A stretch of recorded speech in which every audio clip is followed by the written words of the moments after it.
Hi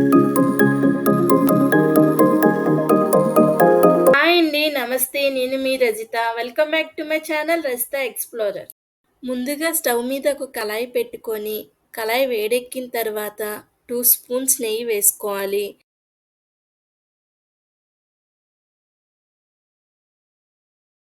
నెయ్యి melt అయిన తర్వాత దాంట్లోనే 2 కప్స్ వాటర్ వేసుకోవాలి.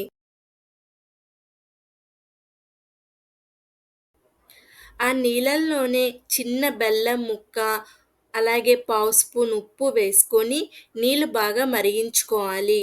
అలా మరిగిన తర్వాత 2 కప్స్ వాటర్‌కి 2 కప్స్ బియ్యం పిండి వేసుకోవాలి. ఇది పొడి బియ్యం పిండే. వేసుకొని బాగా కలుపుకోవాలి. ఇలా పిండి మొత్తం దగ్గరికి అయిన తర్వాత మూత పెట్టి ఒక 5 నిమిషాలు ఆవిరి మీద ఉడికించుకోవాలి. 5 నిమిషాల తర్వాత స్టవ్ ఆపేసి ఒక ప్లేట్‌లోకి తీసుకోవాలి. అలా పిండి మొత్తాన్ని ప్లేట్‌లోకి తీసుకున్న తర్వాత, దాంట్లో 2 స్పూన్స్ నెయ్యి వేసుకొని, మనం చపాతీ పిండికి ఎలా అయితే కలుపుకుంటామో, అలా సాఫ్ట్‌గా కలుపుకోవాలి. అలా కలుపుకున్న తర్వాత, పిండనేది ఆరకుండా మనం పైన ఏదైనా మూత పెట్టుకోవాలి. మూత పెట్టుకొని పక్కన పెట్టుకోవాలి. ఈలోపు మనం మోదక్ లోపల స్వీట్ తయారు చేసుకుందాం. స్టవ్ మీద ఒక కళాయి పెట్టుకొని 2 స్పూన్స్ నెయ్యి వేసుకోవాలి. నెయ్యి మెల్ట్ అయిన తర్వాత కట్ చేసినటువంటి జీడిపప్పు, బాదం పప్పు ముక్కలను వేసుకొని గోల్డెన్ బ్రౌన్ కలర్ వచ్చేంత వరకు వేయించుకోవాలి. వేయించుకున్న తర్వాత ఓ ప్లేట్‌లోకి తీసుకోవాలి.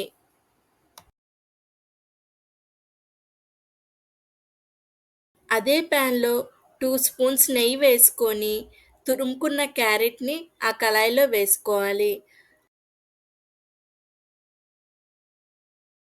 అలా వేసుకొని క్యారెట్ అనేది మనకి మంచి వాసన వచ్చే వరకు వేయించుకోవాలి. క్యారెట్ అంతా బాగా వేగిన తర్వాత మీకు మంచి వాసన అనేది వస్తుంది. ఆ టైంలో ఒక కప్పు బెల్లం వేసుకోండి. వేసుకొని ఒకసారి మొత్తం బాగా కలుపుకొని, ఇక్కడ నేను బెల్లం వేసుకుంటున్నాను.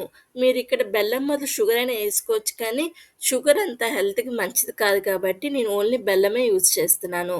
ఇక్కడ నేను 5 క్యారెట్లు తురుముకున్నాను కాబట్టి నేను ఒక కప్పు బెల్లం వేసుకున్నాను. అదే మీరు 10 క్యారెట్లు తురుముకున్నారనుకో 2 కప్పులు బెల్లం వేసుకోండి. క్వాంటిటీని బట్టి వేసుకోండి. మీకెంత స్వీట్ కావాలో అనేది. ఈ విధంగా క్యారెట్ మొత్తం దగ్గరికి అయిన తర్వాత, ఇందాక వేయించిన డ్రై ఫ్రూట్స్‌ని క్యారెట్‌లో వేసుకోవాలి. వేసుకొని ఒకసారి బాగా మొత్తం కలుపుకోవాలి. ఇప్పుడు మనం క్యారెట్‌తో ఎలా అయితే స్వీట్ తయారు చేశామో, అలాగే మీరు బీట్రూట్‌తో కూడా స్వీట్ తయారు చేసుకోవచ్చు. Same procedure. మనం 2 విధాలుగా గూడా చేసుకోవచ్చు. మనకి ఏది ఇష్టమైతే అది. ఈ విధంగా క్యారెట్ అంతా దగ్గరికి అయిన తర్వాత స్టవ్ ఆపేసుకోవాలి. ఈలోపు మనం ఒక బౌల్‌లో నీళ్ళు పోసుకొని, పైన స్ట్రెయినర్ ఒకటి పెట్టుకొని మరిగించుకోవాలి. ఒకవేళ మీ దగ్గర స్టీమర్ ఉంటే గనక స్టీమర్‌లో ఉడికించుకోవచ్చు. అది కూడా లేదా అంటే మన ఇడ్లీ పాత్ర ఉంటుంది కదా! ఇడ్లీ పాత్రలో పెట్టైనా ఉడికించుకోవచ్చు. నేను ఈ విధంగా ఉడికిస్తున్నాను. ఈలోపు మనం మోదకులు తయారు చేసుకుందాం. మనకి మోదకులు తయారు చేయడానికి మార్కెట్‌లో ఇలా మౌల్డ్స్ లాంటివి అమ్ముతారు. వీటికి స్క్రూ గూడా ఉంటుంది. ఆ స్క్రూ తీసేసి వాటికి కొంచెం నెయ్యి అప్లై చేసి, ఆ మౌల్డ్స్ 2 వైపులా నెయ్యి అప్లై చేసుకొని, మళ్ళీ స్క్రూ పెట్టేసుకోండి. సేమ్ యాజ్ టీజ్‌గా. అలా మౌలికి స్క్రూ పెట్టేసుకున్న తర్వాత, మనం ఇందాక తడిపి పెట్టుకున్నాం కదా బియ్యం పిండిని, అదొకసారి బాగా కలుపుకొని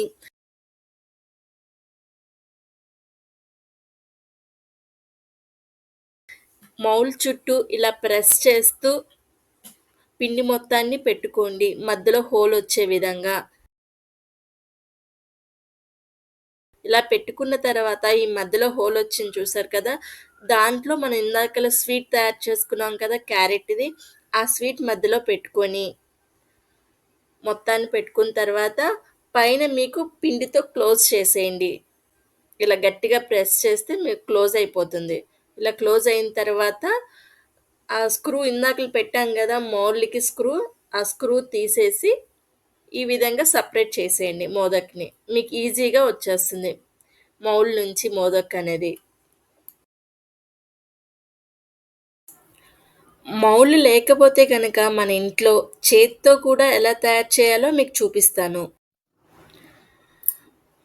ఫస్ట్ కొంచెం చేతిలో నెయ్యి వేసుకొని, హ్యాండ్ మొత్తం అప్లై చేసుకోవాలి. మనం పిండిని కొంచెం ఒక రౌండ్ బాల్ అంత సైజ్ తీసుకొని, గట్టిగా ప్రెస్ చేస్తూ, మనం ప్రమిద ఏ షేప్‌లో అయితే ఉంటుందో, అలా లోపలికి ఒత్తుకుంటూ రౌండ్‌గా చేసుకోవాలి లోతుగా. అలా చేసుకున్న తర్వాత, మన బయట నుంచి ఇలా ప్రెస్ చేయాలి పిండనేది. ఇలా ప్రెస్ చేసిన తర్వాత మనకి ఒక బౌల్‌లాగా వస్తుంది. ఆ బౌల్‌లో మనం ఇందాక స్వీట్ ఉంటుంది గదా! ఆ స్వీట్ లోపల పెట్టుకొని మొత్తాన్ని పిండి మొత్తాన్ని ఇలా దగ్గరికి క్లోజ్ చేసేయాలి. చేత్తో అయితే ఈ విధంగా చేసుకోవాలి మోదక్ అనేది. మీకు మౌల్డ్స్ ఉంటే గనక మౌల్డ్స్‌లో ఈజీగా చేసుకోవచ్చు. మీకు ఏది అవైలబుల్‌గా ఉంటే అది ఈజీగా చేసుకోండి మోదక్ అనేది. ఇందాక స్టవ్ మీద వాటర్ పెట్టుకున్నాం కదా మనం. ఒకసారి మూత తీసి చేసుకున్న మోదకులన్నీ దాంట్లో పెట్టుకొని ఆవిరి మీద ఒక 15 నిమిషాల పాటు ఉడికించుకోవాలి. లాస్ట్‌లో మీకు సాఫ్రాన్ ఉంటుంది కదా! కుంకుమ పువ్వు. ఆ కుంకుమ పువ్వుని మోదకుల పైన 2, 2 చప్పున అన్నిటికి పైన ఇలా పెట్టుకుంటూ వెళ్ళండి. పెట్టేసిన తర్వాత మూత పెట్టి ఆవిరి మీద ఉడికించండి. ఇలా చేయడం వల్ల మోదక్ అనేది ఆ సాఫ్రాన్ ఫ్లేవర్ పట్టి మీకు మంచి టేస్ట్ వస్తుంది మోదక్ తింటుంటే. చాలా బావుంటుంది.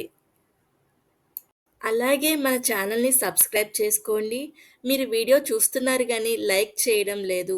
మీరు లైక్ చేయడం వల్ల ఈ వీడియో అనేది 10 మందికి రీచ్ అవుతుంది. Please like, share and subscribe. Thank you for watching.